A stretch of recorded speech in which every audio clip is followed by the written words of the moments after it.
आज हम एक ऐसे विचार पर बात कर रहे हैं जो सामाजिक न्याय की हमारी पूरी समझ को शायद बदल सकता है। जी हम अक्सर दलित शब्द सुनते हैं और फौरन उसे जाति से जोड़ देते हैं ना। हाँ, बिल्कुल, ज्यादातर यही होता है। लेकिन क्या हो अगर ये शब्द इससे कहीं ज्यादा बड़ा हो, मतलब हर उस इंसान की कहानी जो किसी भी वजह से पीछे रह गया है। बिल्कुल, और आज हम इसी पर गौर कर रहे हैं। दलित पुनर्परिभाषा और सामाजिक न्याय की नई दिशा, उसमें कुछ बहुत ही, मैं कहूंगी, भविष्य की तरफ देखने वाले विचार हैं। अच्छा। हमारा मकसद सिर्फ इस शब्द के अर्थ को कुरेदना नहीं है, बल्कि ये देखना है कि इस नई समझ से हम कैसे एक बेहतर, एक ज्यादा न्यायपूर्ण समाज की तरफ बढ़ सकते हैं। हाँ, मतलब ये कोई किताबी बहस नहीं है। नहीं, ये एक व्यावहारिक रास्ता खोजने की कोशिश है, उम्मीदों से भरा रास्ता। तो चलिए शुरू करते हैं। ये शब्द दलित कहाँ से आया है? इसका असल मतलब क्या है? देखिए, ये समझना बहुत जरूरी है। दलित शब्द की जड़ें संस्कृत में हैं। दल? हाँ, दल, जिसका मतलब होता है दबा हुआ, कुचला हुआ या तोड़ा हुआ। तो अगर हम शब्द के मूल अर्थ पर जाएं, तो दलित होना किसी खास जाति में पैदा होने तक ही सीमित नहीं है। ये एक अवस्था है, एक स्थिति है। अवस्था? किस तरह की अवस्था? किसी भी ऐसे व्यक्ति या समूह की जो किसी भी तरह के अन्याय का, दबाव का या वंचना का शिकार है। मतलब जिसे मौके नहीं मिले, जिसे दबाया गया। अच्छा, तो मतलब ये जन्म की बात नहीं, अनुभव की बात ज्यादा है कि कोई भी किसी भी बैकग्राउंड का हो, अगर वो आर्थिक रूप से या पढ़ाई लिखाई में या समाज में दबा हुआ महसूस कर रहा है तो वो उस दलित अवस्था में है। स्रोत यानी ये लेख इसी बात पर बहुत जोर देता है। ये अवस्था पैसे की तंगी से आ सकती है, शिक्षा के मौके न मिलने से आ सकती है, हाँ, सांस्कृतिक भेदभाव से, यहाँ तक कि मानसिक दबाव से भी। लेख साफ कहता है, दलित वो हर इंसान है जिसे अपनी काबिलियत के हिसाब से आगे बढ़ने का मौका नहीं मिला, जिसे सिस्टम ने, व्यवस्था ने किनारे कर दिया है। तो ये पहचान से ज्यादा एक परिस्थिति हुई। बिल्कुल, एक परिस्थिति। ये तो सोचने के तरीके में एक बहुत बड़ा बदलाव है। मतलब ये सिर्फ एक ठप्पा नहीं है, बल्कि एक अनुभव है उन लोगों की असलियत जिन्हें बराबरी के मौके नहीं मिले। हाँ, और इसीलिए स्रोत ये तर्क देता है कि इसे किसी की स्थायी, मतलब परमानेंट जन्मजात पहचान मान लेना उस शब्द के असली मतलब के साथ न्याय नहीं करता। ये एक सामाजिक अवस्था है जिसे बदला जा सकता है, जिसे बदला जा सकता है और जिसे बदलना ही चाहिए। यही तो लक्ष्य है। तो अगर हम इस पारंपरिक सोच से आगे बढ़ें, इस दायरे से बाहर निकलें, तो स्रोत के हिसाब से आज के समय में दलित कौन है? ये परिभाषा कहाँ तक जाती है फिर? यही वो सवाल है जो स्रोत हमें सोचने पर मजबूर करता है। क्या दलित होना सिर्फ कुछ गिनी चुनी जातियों का ही मतलब अधिकार है? लेख कहता है नहीं, दलित हर वो व्यक्ति है, हर वो परिवार है जो जिंदगी की दौड़ में पीछे छूट गया है।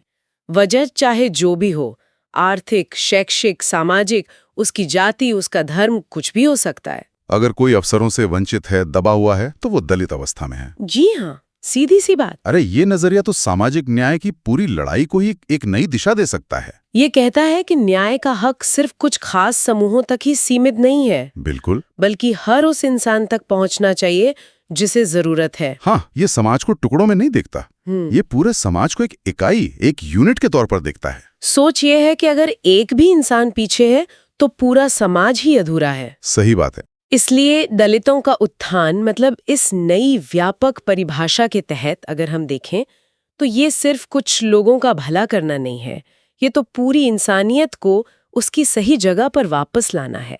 ये मानवता की पुनर्स्थापना जैसा है। यहाँ आकर बात वाकई बहुत दिलचस्प हो जाती है। ये नजरिया कितना समावेशी है और भविष्य की तरफ देखने वाला। ये कहता है कि हमें सिर्फ पुराने अन्यायों पर ही अटके नहीं रहना है, हाँ, बल्कि आज की जो वंचनाएं हैं, जो कमियां हैं, उन पर ध्यान देना होगा। बिल्कुल, चाहे वो किसी भी रूप में हो। बिल्कुल। ये न्याय को अतीत के बोझ से निकालकर वर्तमान की जरूरतों से जोड़ता है। ये एक ज्यादा डायनामिक, ज्यादा प्रासंगिक तरीका है सोचने का। लेकिन जो मौजूदा व्यवस्था है उसमें भी तो अपनी चुनौतियां हैं। स्रोत इशारा करता है कि कैसे कभी-कभी जो विशेषाधिकार दिए गए हैं उनका इस्तेमाल उस भावना के उलट हो जाता है जिसके लिए वो बने थे। इस बारे में क्या कहता है स्रोत? हाँ, ये एक बहुत ही गंभीर और मैं कहूंगी संवेदनशील मुद्दा है जिसे स्रोत उठाता है। देखिए, आज समाज में ऐसे कई उदाहरण मिल जाते हैं जहां आर्थिक रूप से बहुत संपन्न लोग हैं, पढ़े लिखे हैं, सामाजिक रूप से भी उनका काफी प्रभाव है।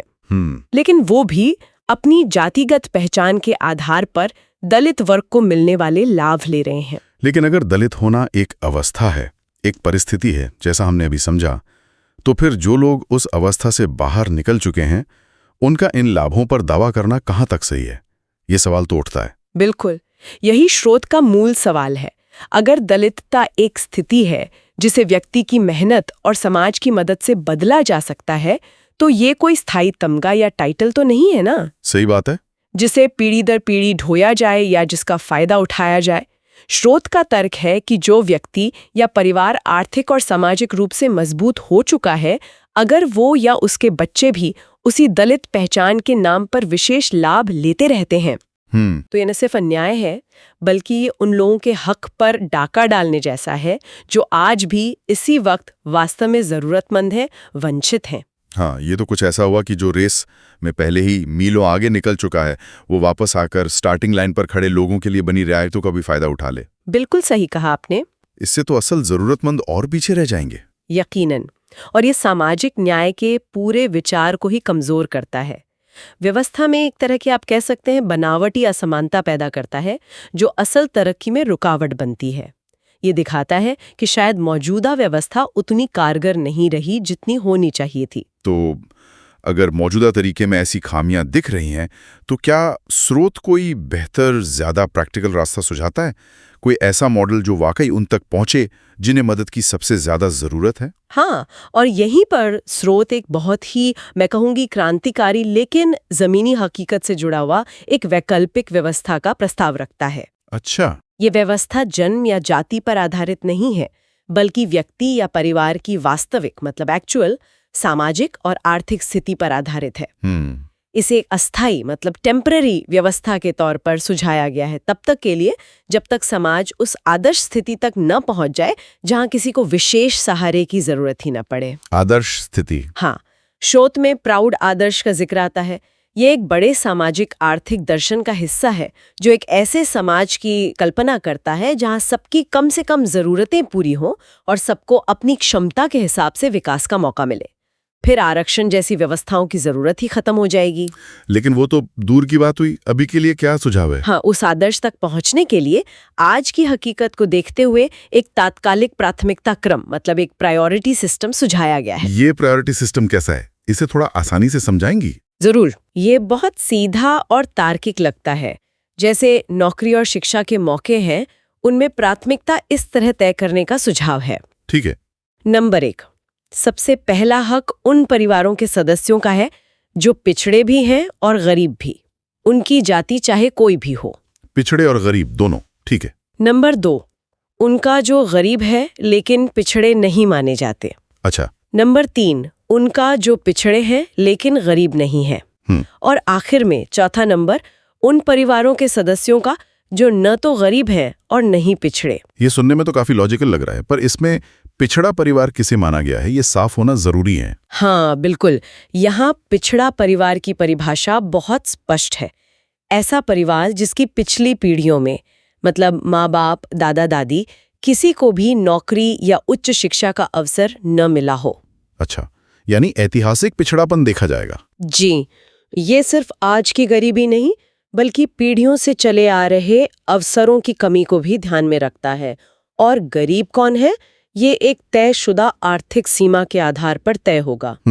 और ये व्यवस्था कब तक? सुझाव है कि ये तब तक जारी रहे जब तक देश में कोई भी परिवार गरीबी रेखा से नीचे न रहे, मतलब जब तक सबकी रोटी, कपड़ा, मकान, शिक्षा और चिकित्सा जैसी बुनियादी जरूरतें पूरी न हो जाएं। ये तो सच में बहुत तर्कसंगत लगता है। ये सीधे सीधे जरूरत पर, असल जरूरत पर फोकस करता है।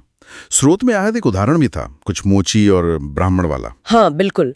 उदाहरण ये था कि सोचिए कोई मोची है जिसे पारंपरिक रूप से पिछड़ा माना जाता है, लेकिन वो आज बहुत अमीर है, सफल है, तो उसे आरक्षण क्यों चाहिए? सही बात है। दूसरी तरफ मान लीजिए कोई ब्राह्मण है जिसे ऊंची जाति का माना जाता है, पर वो बहुत गरीब है, उसके परिवार में किसी को पढ़ने का मौका नहीं मिला, तो उसे मदद क्यों नहीं मिलनी चाहिए? हाँ, फोकस इंसान की मौजूदा हालत पर है, उसके जन्म के लेबल पर नहीं। एग्जैक्टली। और यहाँ जो बात सबसे आकर्षक है वो ये है कि इस मॉडल से समाज में कितने बड़े और अच्छे बदलाव आ सकते हैं।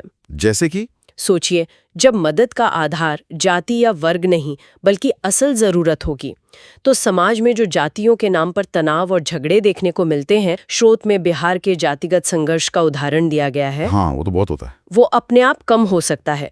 कड़वाहट की जगह शायद सहयोग की भावना बढ़े। और आर्थिक रूप से क्या असर होगा? देखिए, ये मॉडल सीधे सीधे आर्थिक और शैक्षिक वंचना को टारगेट करता है, तो उम्मीद है कि इससे वास्तविक आर्थिक आज़ादी आएगी। लोगों को लगेगा कि आगे बढ़ने का रास्ता उनकी मेहनत और काबिलियत पर निर्भर करता है, सिर्फ उनके जन्म पर नहीं। तो उनके अंदर से वो हीन भावना खत्म होगी, वो ज्यादा आत्मनिर्भर बनेंगे। ये एक ऐसे समाज की नींव रख सकता है जो ज्यादा जुड़ा हुआ हो, ज्यादा समरस हो, मतलब जहां सब मिलकर रहें बिना भेदभाव के, और जो तेजी से तरक्की करे। ये सुनने में बहुत ही आशावादी और भविष्य की तरफ देखने वाला नजरिया है, लेकिन सिर्फ एक अच्छा विचार होना ही तो काफी नहीं होता। क्या स्रोत इसे हकीकत बनाने के लिए कुछ ठोस, मतलब कानूनी या पॉलिसी लेवल के कदम भी सुझाता है? बिल्कुल, ये सिर्फ ख्याली पुलाव नहीं है। स्रोत इस पूरे सोच को जमीन पर उतारने के लिए 5 ठोस नीतिगत सुझाव देता है, एक तरह का रोड मैप समझ लीजिए। अच्छा, 5 सुझाव, वो क्या है, जानना चाहेंगे। पहला कदम है, और बहुत जरूरी, दलित की परिभाषा को आधिकारिक तौर पर बदलना। अच्छा, इसे जाति के बंधन से आजाद करके इसे आर्थिक, शैक्षिक, सामाजिक और सांस्कृतिक पिछड़ेपन का पैमाना बनाया जाए। मतलब सामाजिक न्याय का आधार वास्तविक वंचना होनी चाहिए, जन नहीं। ठीक है, परिभाषा को असलियत के करीब लाना। दूसरा, और ये भी बहुत अहम है, हर 5 साल में एक राष्ट्रीय सामाजिक आर्थिक सर्वेक्षण कराना, जिसे वो नेशनल सोशल इक्विटी सेंसस कहते हैं। ये सिर्फ लोगों की गिनती नहीं होगी, इसमें हर परिवार की शिक्षा का स्तर, उनकी आय, रोजगार की स्थिति, जमीन और घर का मालिकाना हक, ऐसी सटीक जानकारी जमा की जाएगी ताकि पता चले कौन कहाँ खड़ा है। बिल्कुल, और इसी ताज़ा भरोसेमंद डेटा के आधार पर तय होगा कि कौन जरूरतमंद है और किसे प्राथमिकता मिलनी चाहिए, न कि सालों पुरानी सूचियों या अंदाजों पर। यानी डेटा पर आधारित फैसले, ताकि मदद सही जगह पहुंचे। बिल्कुल सही। तीसरा सुझाव? तीसरा है एक संपन्नता सीमा तय करना, एफ्लुएंस लिमिट। संपन्नता सीमा मतलब एक निश्चित आय या संपत्ति या सामाजिक आर्थिक स्तर तय कर दिया जाए, और जो परिवार उस सीमा से ऊपर है, चाहे वो किसी भी जाति या वर्ग के हों, उन्हें आरक्षण या इस तरह के विशेष लाभों के दायरे से अपने आप बाहर कर दिया जाए। अच्छा। और ये नियम सब पर बराबरी से लागू हो, पूरी पारदर्शिता के साथ, ताकि कोई पक्षपात का आरोप न लगा सके। ये भी तर्कसंगत है। जो सक्षम हो गए हैं वे दूसरों के लिए जगह बनाएं। चौथा सुझाव क्या? चौथा सुझाव है सभी सरकारी योजनाओं और लाभों में जो असल में वंचित हैं, उन्हें प्राथमिकता देना, यानी प्रायोरिटी। हाँ, मदद उन तक सबसे पहले पहुंचे जो इस नई व्यापक परिभाषा के तहत सबसे ज्यादा पिछड़े और जरूरतमंद पाए जाएं, उनकी जाति या पृष्ठभूमि चाहे जो भी हो। इससे क्या होगा कि नीति का फोकस वंश से हटकर वंचना पर आ जाएगा, फोकस शिफ्ट हो जाएगा। एकदम सही है। और 5वां कदम? इस पूरी सोच को समाज में उतारने के लिए 5वां और शायद सबसे बुनियादी कदम है सामाजिक चेतना का विकास करना। समाज में ये सोच, ये नैतिकता मजबूत करनी होगी कि किसी भी वंचित व्यक्ति का हक मारना या उसकी अनदेखी करना, ये पूरी इंसानियत के खिलाफ है। शिक्षा के जरिए, मीडिया के जरिए, आपसी बातचीत से ये संदेश फैलाना होगा कि सामाजिक न्याय का मतलब सिर्फ रियायतें बांटना नहीं है, बल्कि सबके लिए बराबरी के मौके पैदा करना है। तो इन सभी सुझावों को अगर हम एक साथ देखें तो स्रोत किस तरह की व्यवस्था की तस्वीर पेश कर रहा है? इसका निचोड़ क्या है? इसका निचोड़ ये है कि एक ऐसी सामाजिक न्याय प्रणाली बनाई जाए जो ज्यादा डायनामिक हो, जो आंकड़ों पर आधारित हो, जिसका एक साफ लक्ष्य हो वंचना को खत्म करना, और जो कहीं ज्यादा न्याय संगत हो। ये एक ऐसी प्रणाली होगी जो उन लोगों पर ध्यान देगी जिन्हें वाकई सहारे की जरूरत है, ना कि उन पर जो सिर्फ किसी पुराने लेबल की वजह से लाभ के हकदार बने हुए हैं। ये भविष्य की तरफ देखने वाला, एक प्रगतिशील और सबको साथ लेकर चलने वाला, मतलब समरस समाज बनाने का एक व्यवहारिक रास्ता दिखाता है। तो आज की इस पूरी बातचीत से ये बात एकदम साफ हो गई कि कैसे दलित शब्द को उसकी पारंपरिक सिर्फ जाति तक सीमित सोच से आजाद करने की जरूरत है और उसे वंचना की एक ज्यादा व्यापक, ज्यादा मानवीय अवस्था के रूप में देखने की जरूरत है। जी हाँ। और कैसे सामाजिक न्याय की नीतियों को अगर हम वास्तविक जरूरत यानी आर्थिक और सामाजिक पिछड़ेपन से जोड़ दें तो हम एक ज्यादा मजबूत, ज्यादा न्यायपूर्ण और समरस समाज बना सकते हैं। बिल्कुल। और सबसे बड़ा निष्कर्ष शायद ही यही है कि दलित होना स्रोत के नजरिए से एक अस्थायी अवस्था है। ये कोई ऐसा दाग या पहचान नहीं है जो मिट ना सके।